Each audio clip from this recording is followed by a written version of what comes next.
Salut tout le monde et bienvenue dans La Famille, le podcast immobilier. Le mois de juin 2023 vient de se terminer et la fin d'un mois marque l'analyse des statistiques immobilières.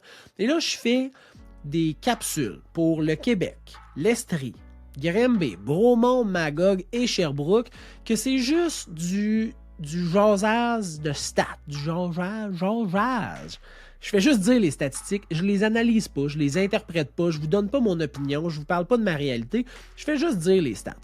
Mais dans le podcast, là, je communique mon interprétation des statistiques immobilières et je vous donne les dernières statistiques immobilières québécoises pour tous les unifamiliales et les copropriétés. Puis c'est direct ça qu'on va faire aujourd'hui. On va analyser les statistiques immobilières ensemble. Je vais vous donner un top 5 des stats qui m'ont le plus impressionné. Puis on va démystifier là, la réalité puis les faits sur le marché. Là. Genre, quand tu veux acheter ou vendre une maison, qu'est-ce qui se passe pour vrai? Parce que des stats, c'est un résultat de plein d'actions. Mais c'est une généralité, hein? Fait qu'il y a des plus, il y a des moins, il y a des gauches, il y a des droites, il y a des foncés, il y a des pâles. Hein? Fait que c'est pas nécessairement là, la réalité de toutes les transactions. Fait que commençons tout de suite là, par une coupe de statistiques de juin 2023. Premièrement, 25% plus long pour vendre une propriété partout au Québec. Fait que si tu t'attendais, là, la stat au Québec, là, c'est 36 jours l'an passé pour vendre une propriété, 49 jours pour vendre une propriété cette année. Fait que c'est tout de même quand même plus long, mais là, faut voir ça un peu là, avec un peu de recul. C'est vraiment plus vite que les autres années. T'sais, on vend une propriété 2 fois plus rapidement qu'auparavant si on recule quand même de là, quelques années, là, genre juste pré-COVID. Là. Fait que c'est quand même très rapide. Deuxième statistique en pourcentage, là, il y a 22% plus de propriétés disponibles dans le secteur québécois pour tout ce qui est unifamilial et copropriété dans le mois de juin 2023. 22% plus de propriétés disponibles que l'an passé. C'est quand même beaucoup pour le même moment de l'année.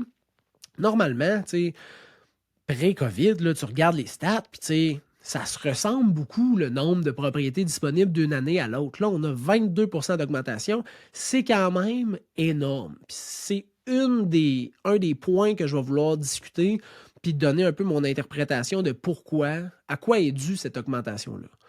Troisième statistique très impressionnante quand même, il y a 3% de négociations en moyenne sur toutes les transactions. Puis ça, là, c'est un des points que je vais vouloir creuser un peu plus loin pour vous parler de la réalité. Parce que les gens, si je dis juste, ouais, en moyenne, il y a 3% de négociations sur chacune des transactions au Québec, il y en a qui vont me dire, ah, on va pouvoir négocier une maison, puis il y en a d'autres qui vont dire, hey, bullshit, mon chum, moi, je viens juste d'acheter, puis ça a été le Cambodge. Fait qu'on va en parler un petit peu plus. Quatrième stat importante, le prix de vente médian a diminué de 2%. Donc, le volume, on va dire, le montant des ventes a diminué de 2% par rapport à l'an passé. Puis la cinquième stat importante, c'est il y a eu 3,5% moins de transactions effectuées en 2023, juin 2023 que juin 2022. Fait qu'il y a eu moins de transactions. Là, avant d'aller dans la réalité de chacune de ces transactions-là, là, de ces statistiques-là, là, je vais vous donner un top 5 des stats qui m'ont le plus impressionné dans mes analyses de statistiques immobilières. Puis je vais commencer par le Québec. Le délai de vente. Malgré le marché qui est encore excessivement actif, là, le délai de vente est passé de 36 jours à 49 jours. Fait que c'est vraiment plus long pour la même période de l'année. Puis l'an passé, on n'était pas nécessairement dans la même situation. Premièrement, juin 2022, là, on sortait du le pic de la COVID, qui était avril-mai, où c'était n'importe quoi. Les maisons se vendaient à des prix qui n'avaient pas de bon sens, en surenchère, quasiment pas de conditions. C'était incroyablement pas cool. Moi, j'aime pas ça, ce genre de marché-là. C'est cool pour les vendeurs, mais c'est pas le fun pour le marché en général, encore moins pour les acheteurs. Mais le délai a vraiment augmenté. Puis c'est dû à plusieurs points. Là, là, c'est dû au nombre de propriétés qui sont. Il y a plus de propriétés qui sont disponibles. Le taux d'intérêt est nettement plus élevé aussi. Puis les propriétaires demandent trop cher. Pas tous les propriétaires. Là, je veux pas généraliser. C'est pas tous les propriétaires qui demandent trop cher. Mais si le délai a allongé comme ça, là, c'est en grande majorité parce que les propriétaires aimeraient vendre encore comme peak COVID, sensiblement au même prix que peak COVID, mais on n'est pas là. T'sais, le taux d'intérêt n'est pas à 1,39 %. Il y a plus de propriétés sur le marché. C'est pas la même affaire. On sort pas d'une période de confinement où tout le monde s'est senti pogné, là, puis c'était comme fuck, man, faut que je sorte de mon appart, faut que je sorte de la ville, faut que. On n'est plus nécessairement là. Fait que quand tu mets une propriété sur le marché, là, tu te dois d'avoir une bonne mise en marché. Une excellente mise en marché. Puis ça, c'est un point que je vais vouloir parler plus profondément après vous avoir dit le top 5 parce que c'est quelque chose que je vois dans des transactions puis qui est vraiment difficile pour les propriétaires. Deuxième stat super impressionnante avant que je m'égare dans mes propos. En Estrie, le prix de vente médian a augmenté. On est passé de 370 000 à 377 000, malgré que le Québec, en moyenne, a perdu. Il a perdu 2 % sur la valeur des propriétés vendues. Fait qu'en Estrie, on a encore une prise de valeur. Puis pourquoi qu'on a encore une prise de valeur? Mais c'est parce qu'il y a beaucoup de personnes, à cause du télétravail, qui peuvent s'éloigner des villes, qui veulent avoir une meilleure qualité de vie, un plus grand terrain, plus d'arbres, donc ils vont aller dans un secteur pas trop loin de leur centre urbain, mais qui va offrir une meilleure qualité de vie. Genre l'Estrie, là, tu sais. Puis on avait un recul sur les valeurs immobilières qui était vraiment important. Fait qu'on a encore de la valeur à prendre pour arriver à certaines pas municipalités, là, mais certains secteurs qui ont des valeurs qui sont plus élevées. Fait que c'est le fun. L'Estrie, présentement, prend encore de la valeur, tandis qu'au Québec, on peut voir que les propriétés se sont vendues. Il y a eu un petit recul sur les prix de vente médians. Fait que ça, c'est vraiment quelque chose qui est intéressant, puis ça m'a surpris. En même temps, je le comprends très bien. C'est pas quelque chose qui sort de nulle part. Je fais comme, what the fuck? Mais c'est le fun à voir. C'est une statistique qui est impressionnante. À Grimby, le nombre d'inscriptions en vigueur a quasiment doublé. On est passé de 95 propriétés à 180 propriétés. Puis tu as des propriétés disponibles. Fait que des maisons qui sont présentement en vente. Il y a d'autres secteurs aussi comme Magog, on est passé de 76 à 150. Bromont, on est passé de 77 à 168. Fait que il y a des secteurs comme ça où vraiment, là, c'est le double et plus que le double de propriétés disponibles que l'an passé. Fait que ça vient aussi influencer un peu les délais de vente qui sont un petit peu plus longs. Si tu as 2 fois plus, 3 fois plus d'inventaire puis de choix pour les acheteurs, ben il y a moins de sentiment d'urgence puis les gens ont moins besoin de se pitcher un petit peu n'importe où. T'sais. Un autre stat qui m'a impressionné, c'est Magog. Le délai de vente moyen à Magog est passé de 57 jours à 43 jours. Fait que le délai est plus rapide en juin 2023 à Magog qu'il l'était l'an passé. Puis dans toutes les autres municipalités que j'ai pu analyser, fait exemple Sherbrooke, c'est plus long. Bromont, c'est plus long. Grimby, c'est plus long. L'Estrie, en général, c'est plus long. Le Québec, c'est plus long. Mais Magog, ça a été plus court.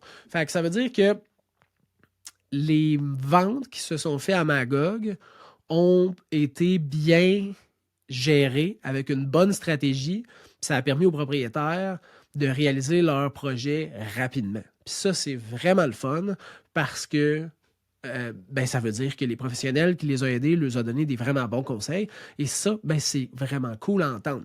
Et à Sherbrooke, dernière statistique impressionnante, le prix de vente versus le prix affiché sur Centris, on est à 100%. Fait Magog, on n'est pas à 100%, Bromont non plus, le Québec non plus, l'Estrie non plus, Grimby non plus, mais à Sherbrooke, les propriétés se sont vendues en moyenne au prix affiché. Ça, ce que ça veut dire, c'est que les propriétés étaient somme toute bien affichées au départ. Et ça, là, c'est la suite du point que je vous disais tantôt que les propriétaires veulent trop pour leur maison parce qu'on n'est plus en pic COVID. Là. Fait que tu peux pas demander n'importe quel prix comme tu demandais l'an passé au mois d'avril, mai puis début juin. Là. Ça n'a pas rapport. Le marché, présentement, il est tranchant. Là. Je disais normalisation dans les derniers mois. Le marché, il est tranchant. Fait que si ta maison, ultimement, elle vaut 525, là, puis que tu te dis, ben, on va essayer de mettre 550, puis on baissera si jamais on n'a pas de visite, mauvaise stratégie. À 550, tu n'auras pas de visite.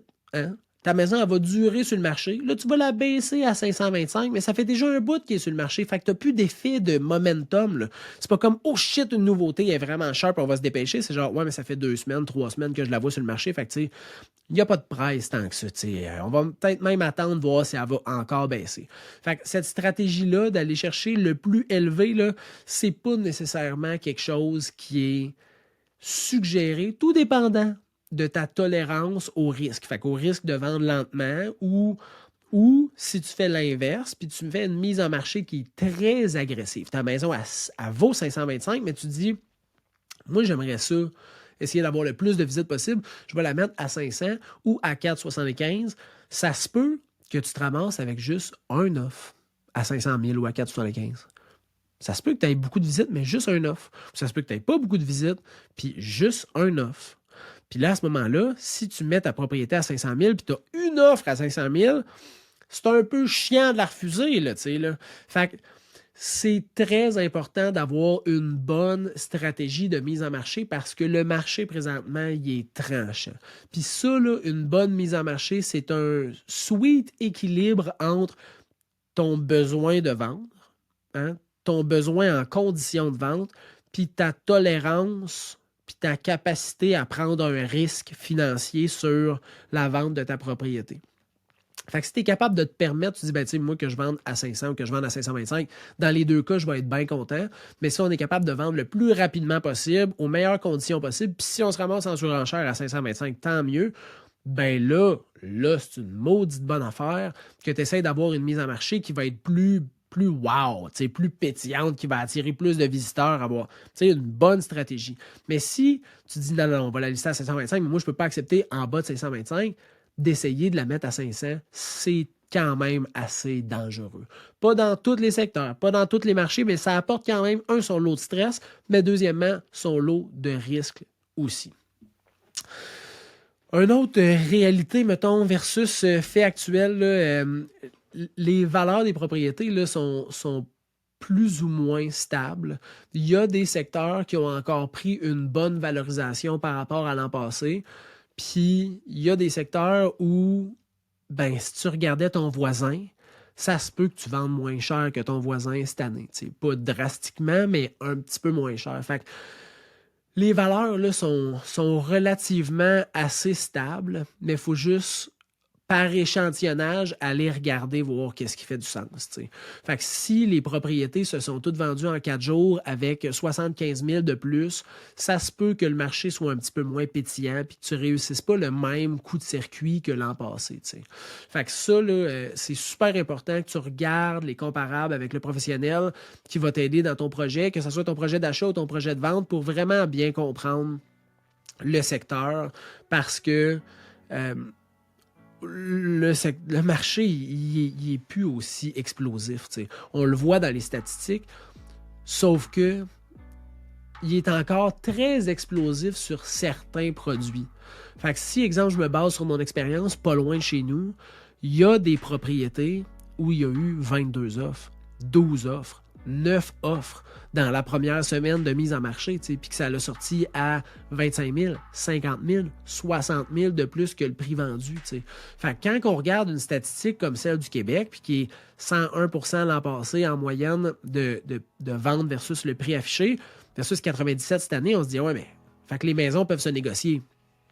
Ouais, certaines maisons peuvent se négocier, genre les maisons trop chères, mais les maisons qui ont une bonne stratégie de mise en marché, là, peuvent pas se négocier. Malheureusement ou heureusement, tout dépendant de quel bord que t'es, là, mais ils vont se vendre en surenchère, ils vont se vendre encore avec des conditions qui sont inexistante, absente ou vraiment minime, puis totalement en faveur du vendeur, avec le moins de concessions faites par le vendeur possible, mais toutes les concessions faites par l'acheteur, ça existe encore.